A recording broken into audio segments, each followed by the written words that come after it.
Welcome to Some Guy's Garage. As you know, I do a little bit of live audio and lighting on the side. It's another hobby of mine outside of the garage stuff. And today I have a new lighting fixture from Betopper.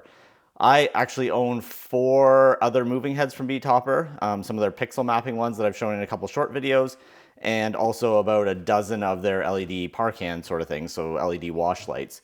And Betopper has given me the opportunity to check out a brand new light that they've just released called the BSW200, which is a beam spot wash 3-in-1 with an LED strip, kind of an all-in-one light that has hopefully a lot of capability, but we'll get to check that out here today. But just taking a look at some of the specs here, it's a full range voltage, so it's got a switching power supply that can work in any jurisdiction.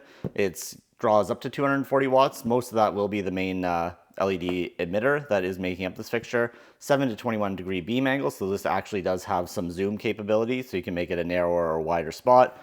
Works with, of course, DMX 512, but also has auto sound and can control other fixtures. So if you get a bunch of these, you can tie them together and get an automatic program or have full control over everything. It has a color wheel, so you get 7 colors plus white. A gobo wheels, actually 2 of them, so one that's fixed that just stays static, and then another one that'll rotate. Prism, which splits up the beam. It takes 20 channels of DMX control. It can pan 540 degrees or tilt 180 degrees, and has a dimmer as well, given that it's an LED fixture, and weighs about 6.5 kilograms, which is 13 or so pounds, 13, 14 pounds. So fairly lightweight, but also a lot of capability packed into that little package. But that's the basic outside of the package. Let's have a look inside. So opening it up. All right, inside here we get a cleaning cloth. That's kind of nice to have. A safety cable, appears to be, yeah, a safety cable. Also a DMX cable, which is quite nice to have included. You don't have to go and get another cable, link your fixtures together. And there is the mounting bracket, so this will attach to the back of the fixture, and this is what you would be able to attach a clamp to hang it off of. And of course the manual, which should give you all of the specs of the wheels, the DMX chart, or sorry, the menu charts, and then I would assume, yeah, the DMX charts here as well to show you what all the control channels are. So that's pretty cool. Let's keep going here and get the fixture out. All right, pulling the fixture out. Lift there. Nothing else in the box, so we'll get that out of the way. And there we go. So that is the fixture here. You can see the front with the main lens and the LED ring around the outside. It's actually in black, which is nice, so it kind of gives it a stealth look. Moves pretty freely and nice and smooth, which is always a good sign. Sometimes you get a fixture and they're a little crunchy or off balance. Not the case with these. Should be mentioned, Betopper being an import brand, sometimes your expectations of these sort of fixtures is lower than what you would have in the past. But honestly, having owned a few of their other fixtures, they're quite impressive, and especially at the price point. The build quality has come a long way. So if you've been hesitant to try these out, it might be worth taking another look just because of how well they are doing these days and how well they do work. And then just checking out the fixture itself, there's a screen here with controls on the one side. If we look around the other side here is your power input and through, so you can link these fixtures together, a fuse, and then again DMX in and out to link fixtures together. And then just taking a look at the bottom of the fixture here, there's the 2 holes where you mount your bracket for actually hanging it from a clamp. There's some extra bits on the side where you can put your safety cables or anything like that, nice metal attachment points. And then also some rubber feet if you're setting it down on the deck or any sort of flat surface. But let's plug this thing in and see how it works. So power con cable through here, power that on, and plug it in. You can hear it start to fire up there, and it's going to do a self-homing, so it's going to find where 0 positions are as it rotates around here so it knows the extents of movement. And there we go, it's homed in. I'm going to turn this fixture back around now so we can see the front and can see the menu here. So I'll bring the camera down so you can see the menu at the very front here. So in the menu here, it gives you some options right across the bottom. Shows your current DMX address there, but you can set the different modes here through all the menu, as well as there's address setting right off the main menu, so you don't have to go into a sub menu to get there. There's manual control of all the positions, so if you want to test something out without actually attaching any DMX controller, you can individually set all of the different channels. And then there is also a system menu here that shows information about the fixture itself. So you can monitor the temperatures and status of the fixture, how long it's run, and any errors that it may have, as well as the input DMX channels, so you know what you're actually sending to the fixture. So comprehensive menu here that gives you a lot of options right on the fixture to test and validate that everything is working as expected. All right, so we probably want to see what this thing can do. Before I get a DMX controller hooked up, let's put it into auto mode and see what it'll actually do. So there's auto mode. We're moving now. Let me adjust that slightly. You can see both the LED ring on the outside there as it comes forward as it moves around, as well as the main beam.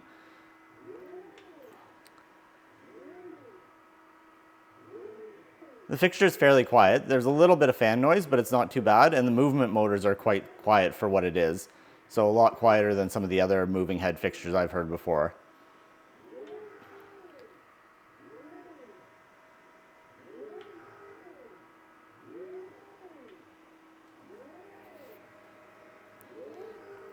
So the other mode, it has is sound activated, which I've turned it on to now, and so when it hears sound, it will move. I'm just clapping, but we'll move to those beats with different patterns. And if you stop, then obviously it stops.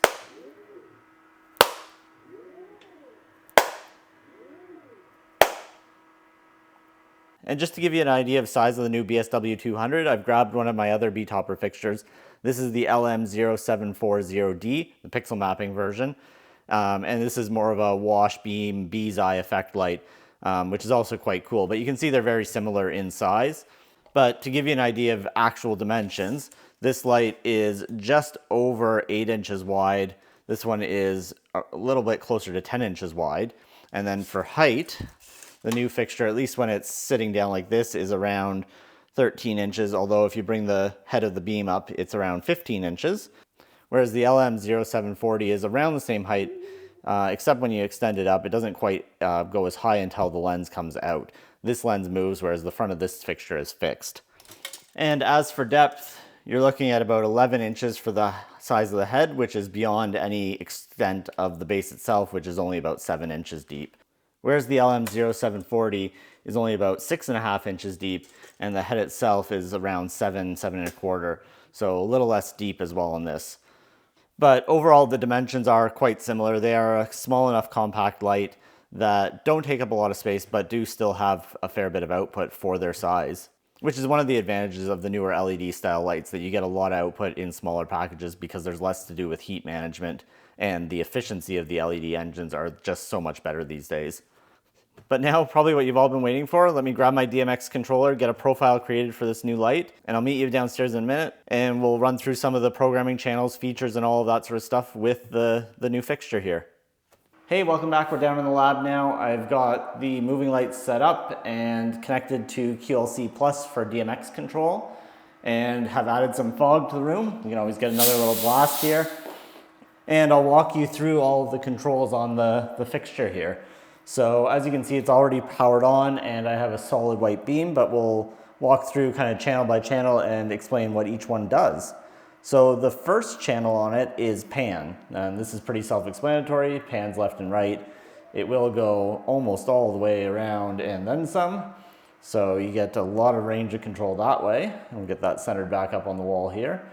And then the next channel is pan fine. So it gives you a more precise 16-bit control over the movement of the light if you're really trying to fine tune into a spot. After that is, of course, tilt. So we can tilt this light all the way up and around and down, and all the way up and around and back.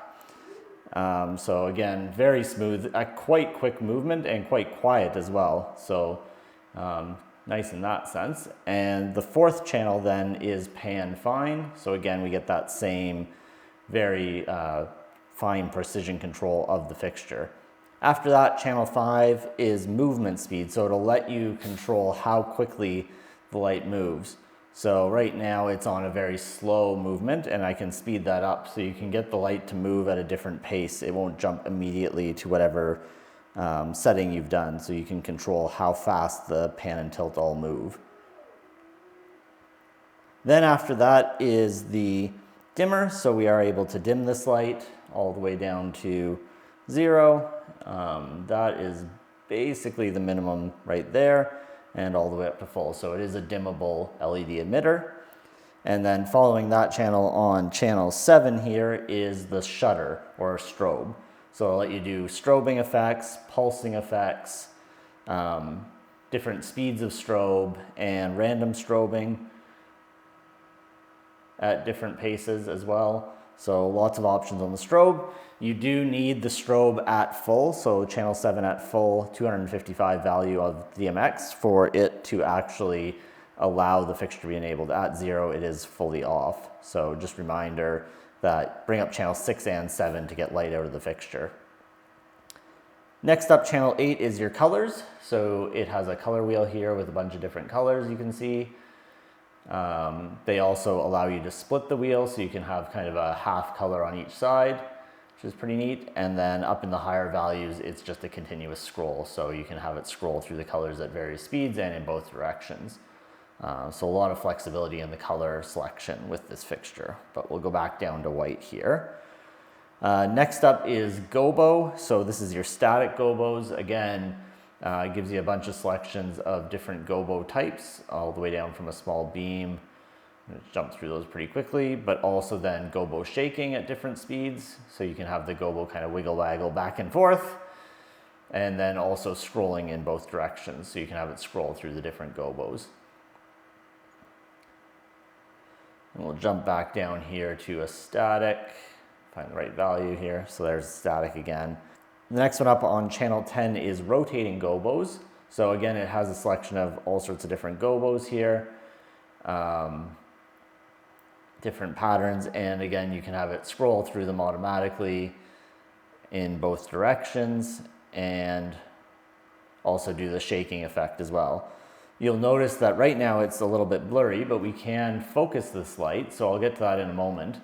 But you are able to focus all of the gobos with this light to get them nice and crisp, which is an awesome feature, as well as zoom. So you can actually make the overall projection larger and smaller if you'd like as well. So we'll cancel those out again, jump back to a solid gobo here, and move on to the next channel.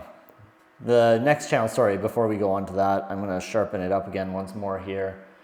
And we'll get rid of the shake on this gobo, so we'll have a static gobo here.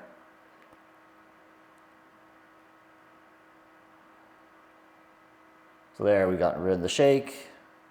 Sharpen it up here as well. And we also have gobo rotation. So there are two sets of gobo wheels. One is static gobos, they won't rotate. The other is rotating gobos. And you can see here, you can rotate the gobos at different speeds and in, again, different directions. And it gives you a really cool look with the beams and the light. But like I said, we'll jump back here to a static color. And next up, we will look at the prism here. So a prism splits it into 3 beams. So you can see here, it's split up into 3 now, rather than just 1. And also is a rotating prism. So you can get that to move around as well at different speeds. Which gives you a wider and more varied look, and you can combine that with gobos to get a really nice look here as well. Even rotating gobos, so if we'll put one of those rotating gobos on with some spin here, and you can get some pretty neat effects going with that sort of capability in this light. Again, we'll cancel back here and get to a static gobo, and close out the prism. The next channel, so prisms were on channels 12 and 13, but the next channel is frost. So what frost does is quite literally like it sounds. It adds a frosted filter to the front of the light, which really takes out any of the hot spots and makes a nice even beam. You can use this for a gentle wash or more soft color. So yeah, actually let's throw some color in here. And you can see, there we go, with an orange, you get a nice soft wash across the area. So turning off the prism again, the next channel is the zoom and focus. So that's the really neat thing about this fixture is it is a beam, spot, and wash, and it lets you dial in the zoom of this fixture, but also the focus. So you can make sure that you get a sharp beam or you can have a soft beam by focusing this fixture using channels 15 and 16. So at the high value, it's very wide, and at the low value, it's narrow. And again, you can focus that in and out to get different sharpnesses of the beam to provide different looks. And you can even combine that with frost. So if you wanted a really, really wide wash, you can do it that way as well, getting a frost plus the wider zoom. And if, like we had a color before, throwing another different color here, you can light up a room with a very soft light that way. Or without the frost, and very tight, you can get down to a extremely tight beam. So with their tightest gobo here, you can be right on a beam sort of profile, and then sharpen that up to look really crisp. So backing out of those, we will get back to our wide open here. The next channel is auto mode. So for whatever reason you don't want to fully control the light, there are a bunch of built-in patterns and it'll just cycle through those on its own. So giving you some just out-of-the-box looks that you can see what the light's capable of, or if you don't want to do all the programming, you can still use these in an automatic mode. Yeah, as you can see, it bounces around through a bunch of different looks here. It's strobing and all sorts of things. So lots of flexibility in that sense. And that's available on channel 17. Channel 18 is the reset channel. So if for whatever reason you need to rehome the light, you can bring it up to 255, the value all the way full. And in 5 seconds here, it'll, as you can see, turn off and rehome itself back to its starting position, just in case it loses tracking. Okay, we're back in reset and the fixture's back to the settings that were on the channels before. Next up, we're going to look at another neat feature on this light, and that is the LED ring on the outside. So I'm going to enable that here now and also turn off the light so we can see those coming across now. And channels 19 and 20 control the LED ring. There are a bunch of built-in effects that you can have, so different patterns that you're able to use on the light to make it do different things, as well as being able to control the speed. So you can go down to really slow or up to really fast depending on the pattern that you're using.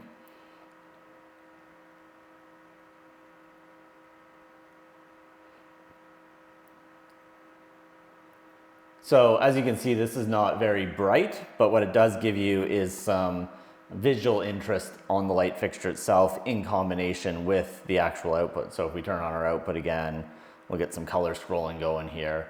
And as you can see with the effects on the ring on the outside, you get a pretty neat look with the light.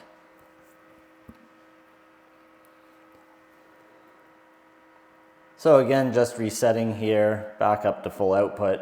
And you'll probably have noticed there's another light sitting beside it. So that is the LM0740-0D. That's the pixel mapping BI light, or 7-segment by 40 watt emitters. And it's more of a wash style light. But just for comparison's sake, I figured I'd pull one of these out. I have 4 of these little lights that I bought previously to getting this one from Betopper to try out, the new BSW200. And just to compare the output so you can see sort of where this light fits into their lineup. And so there is the white LED emitters at full, and we'll also focus that down to get it down to its sharper point, and maybe also just move it over. Actually, we'll move this one over a little bit just to get it out of the way. There we go. And now you can see both of those lights side by side.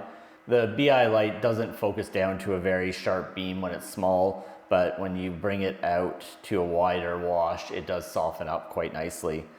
So you can get that into a very tight beam here, or a very similarly tight beam, although the new one does go even tighter on its tightest gobo, which is kind of cool.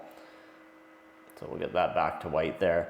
But the other light does give you some flexibility with washing as well, and is an RGBW light. So we can turn on red or blue or green all separately as different things to get different colors out of the light. So we'll put it back to white here. The other interesting thing about these fixtures though is the BI effect. So you're able to get it to move around and spread out all of those pixels, and it gives a really neat look.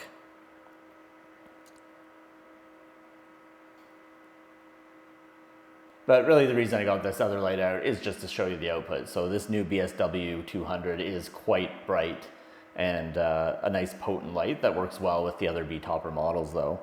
So that was a run through channels, but let's actually put together a few neat looks. So I'm just going to kind of do this on the fly. We'll pick some different colors here. So maybe we'll take a blue. We're going to go with a rotating gobo here. So let's get a rotating gobo of some sort up. I quite like that one. And let's get it rotating as well. So there we go, we got some rotation on it. As you can see though, it's fairly small, so we can zoom that out and then also bring in some focus here. So let's get that nice and sharp there. There we go. So nice sharp gobo rotating. So you can get some pretty neat looks really easily with this light doing those sort of things. And then let's add in some prisms, so that'll split it up into 3 different rotating gobo pictures. So prism just splits the beam up into multiple things, and then we can even get some rotation going on that. And as you can see, it's a really quite cool look. And we could even add, if we want to go all the way in here, we'll add the outer LED rings. So we'll get some of that going at a different speed here. And even beyond that, we could add some strobe or some pulse into it. So as you can see, it's really easy to take all these different features and make a bunch of different looks from it. We could get some different colors going. So we got some pulsing, rotating colors now. And we could even get some gobo scrolling as well. And you can see, you just keep layering on all the different features of the light. And sometimes it gets a little carried away. I don't know if you'd practically use this specific look in a show unless you're going for something crazy. But there is a lot of options with these style lights when you have all the capability of a beam, a spot, a wash, with gobos, rotating gobos, prisms, color wheels, and the zoom and focus so you can make it larger or smaller and nice and sharp when you want to. So let's just do that again. I'm going to reset the light back to a more static look here again. So there we're back to our standard beam. And let's layer on something else. So we'll go with a static color this time. And what I'm going to do is, using QLC, I'm going to start a function on this light. So now we'll get some movement as well. And we're just going to open that up a little bit. And I'm going to release the movement here on the X and Y axes so we can get some movement actually going around the room. And as you can see, it moves nice and smoothly and quietly as well. You don't hear the stepper motors as it's moving the light around. Or again, we could split it with the prism and get 3 separate little dots going all around the room, maybe in a different color here. And maybe we'll add a gobo look. So just that easy. You've got some neat movement going around here. And at the same time, has some nice texture to it. Tighten that up a little bit again here. And maybe do a different pattern. So this is the nice thing about QLC, it has a bunch of different patterns built in. So we could do, let's say, a figure 8 now, and the light will move around while we also dial in some strobe again. Or let's do some random strobe.